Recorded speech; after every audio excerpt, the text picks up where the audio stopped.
we are looking at how to pronounce this word, as well as how to say more interesting but often confusing food names that many get mispronounced. So make sure to stay tuned to the channel if you like learning about food.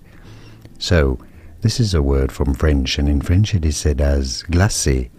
No emphasis on any particular syllable, no stress on any particular syllable in French. This is why in English it is said two different ways. In British English it's generally said as glace, stress on the first syllable, glace, but in American English it is said the other way around as glace, glace, and both are correct because in French again, no particular stress on any particular syllable.